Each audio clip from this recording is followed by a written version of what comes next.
So I'm Alison Reynolds, and I'm here to talk about my daughter Tia, who was diagnosed at 72 hours old with classical PKU. PKU, there are many different types of it, but classical is the most severe. About half of the people in the United States who have PKU have classical.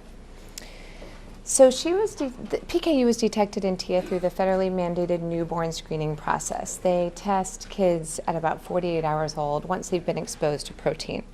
PKU is a metabolic disease in where the body cannot process a part of protein. There are 20 amino acids in a protein, and her body can tolerate 19 of them, but one of them is quite toxic to her body and her central nervous system. Over time, if she was exposed to phenylalanine, we call it Phe, her executive functions would break down, her brain would sort of essentially wither away, her IQ would go down, and in worst cases, some of these people suffering from PKU are institutionalized. So in order to remain healthy, Tia and others with PKU are limited to a highly restrictive, often unpalatable, low-protein diet.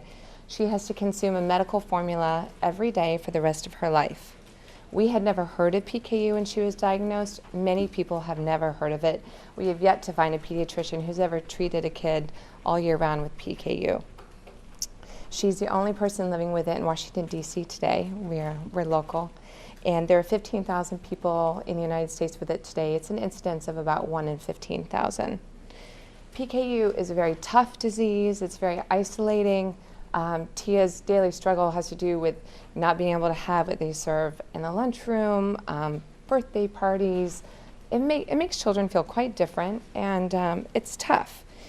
The formula that I mentioned before is a big part of treatment. PKU is unique. Doctors often talk about this. It's treated through diet and formula. And so it means that every day she drinks the formula, she follows a very restricted diet, and she gets 80% of her nutrition from this formula. So you can imagine she has a plate that has a few fruits and vegetables on it, and then she drinks the formula. The formula fills her up, so she won't be tempted to eat other foods that are outside of her diet. So what makes PKU tough for a lot of families is the treatment, the food, and the formula is very expensive, and it's often not covered by insurance.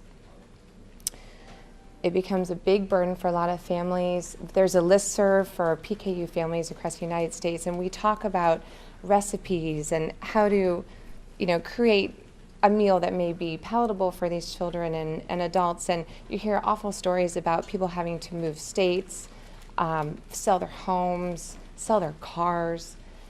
This is, I have some of her food up here. This box of rice, this is specially engineered low-protein food, costs $9.25.